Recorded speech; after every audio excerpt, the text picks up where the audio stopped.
জি, জি, আমি ভালো আছি। এই তো পরশুদিন ফিরলাম। হ্যাঁ, হ্যাঁ, আপনার প্রোডাক্ট গুলো সব রেডি আছে। আমাদের এখানে যে ম্যানেজার মিস্টার ইসমাইল সে সবকিছু দেখাশোনা করছে এবং সে সবকিছুই রেডি করে রাখছে। May I come in, ma'am? ও হ্যাঁ, আমি রাখছি, হ্যাঁ? রিক্সা পরে কথা বলবো। আচ্ছা, আচ্ছা। Yes, coming. ম্যাম আপনি ভালো আছেন? ভালো আছি আপনাদের দোয়ায়। ম্যাম আপনি যে আমাদের মাঝে আবারও ফিরে এসেছেন, অফিসে আসছেন দেখে খুবই ভালো লাগছে। ম্যাম আপনার সাথে একটু কথা ছিল। কি কথা বলেন? ম্যাম মাস তো শেষ হয়ে এসেছে, স্যালারিটা দেওয়া প্রয়োজন। তো আপনি দেশের বাইরে যাওয়ার আগে আপনি বলেছিলেন যে সবকিছু রেডি করে রাখতে, তো আমি সবকিছু রেডি করে নিয়ে এসেছি। ইসমাইল সাহেব, আমি আসলে ভুলে গিয়েছিলাম। এত ব্যস্ত ছিলাম, আপনাকে যে আমি বলে যাব, আপনি মনে করে দিয়েছেন, ভালো হয়েছে। আহ, এমনিতে আমাদের অনেক দেরি হয়ে গেল। ইসমাইল সাহেব, আপনি চেকটা রেডি করে নিয়ে আসেন, আমি সাইন করে দিচ্ছি। মোট কত টাকা হয়েছে? ম্যাম আমি সব রেডি করে নিয়ে এসেছি, আমাদের টোটাল 15 লাখ টাকা হয়েছে।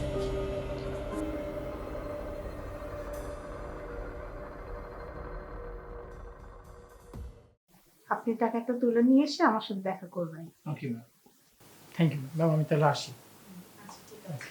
আসসালামু আলাইকুম। ম্যাম আসবো? ইয়েস, কেমন? ম্যাম আপনার কফি। ওকে, রাখো। Thank you. ম্যাম একটু কথা ছিল। হ্যাঁ, বলো। ম্যাম কথাটা না বলেও পারছি না, কিন্তু কিছু মনে করবেন না। কিছুক্ষণ আগে দেখলাম ম্যানেজার স্যার আপনার কাছ থেকে একটা চেক সাইন করে নিয়ে গেল। ওইখানে আপনাকে বলল 15 লাখ টাকা, কিন্তু আমি ওইখানে দেখলাম 20 লাখ টাকা। এসব কি কথা বলো তুমি? তোমার সাহস তো কম নয়। তুমি জানো সে আমার কতটা বিশ্বস্ত। সে এখানে অনেক দিন যাবৎ কাজ করে। তুমি তার সম্পর্কে কিভাবে এই ধরনের কথা বলো? আরো এরকম কাজ কখনো করতেই পারে না। তুমি ভেবেচিন্তে কথা বলো। আর তুমি কতটুকুই বা পড়াশোনা করেছো যে তুমি বুঝতে পারবে?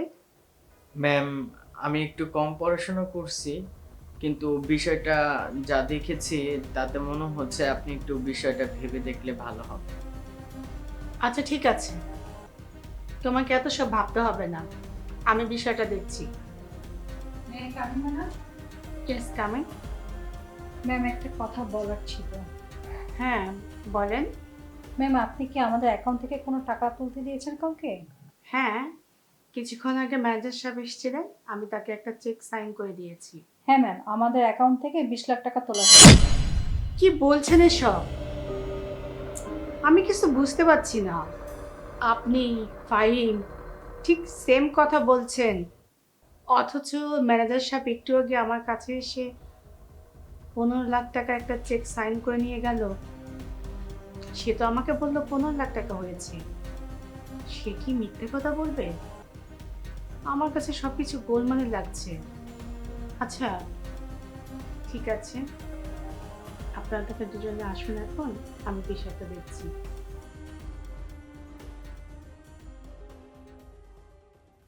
ইসমাইল সাহেব, আপনি এভাবে আমার অন্ধত্বের সুযোগ নেবেন, এটা আমি কখনো ভাবতে পারিনি। আপনাকে আমি কতটা বিশ্বাস করতাম, আর বিশ্বাস করি বলেই আমি আমার কোম্পানির সমস্ত দায়িত্ব আপনাকে দিয়েছিলাম। যেদিন ছিনতাইকারীরা আমার চোখে মেডিসিন দিয়ে আমার হাত থেকে টাকার ব্যাগটা নিয়ে যায়, তারপর থেকে আমি অন্ধ হয়ে যাই। এরপর থেকে আমার কোম্পানির সমস্ত দায়-দায়িত্ব আমি আপনাকে দিয়েছিলাম। আর আপনি কি করেছেন? আমার অন্ধত্বের সুযোগ নিয়ে আজকে যে অপরাধটি করেছেন সেটি কিন্তু ক্ষমার যোগ্য নয়। আমি কি করে বিশ্বাস করব বলুন তো যে এরপর আর বড় কোনো অপরাধ করবেন না? আমি আর আপনাকে বিশ্বাস করতে পারছি না। So you are fire, now get lost.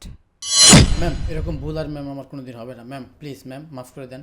শুনুন ইসমাইল সাহেব, আমি আপনার কোনো কথা শুনতে চাই না। আপনি একবার ভুল করেছেন মানে আপনি আবারও ভুল করবেন। সো আমি আপনার মুখ আর দেখতে চাই না। Please go.